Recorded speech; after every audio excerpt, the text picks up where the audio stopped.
Hey guys, I am excited to open up the GoPro 10. Got this recently and I'm super excited.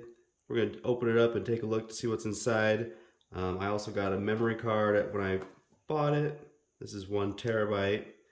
And I also got a head strap from Same Top to use it for some filming adventures.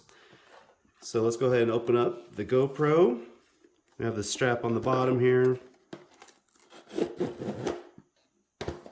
Let's check out what's inside.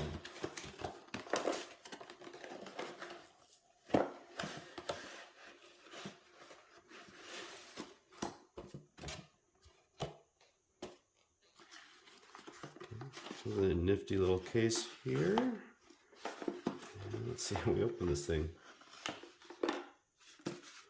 I am not totally sure. Let's see. Oh, there we go. Okay. Some instructions.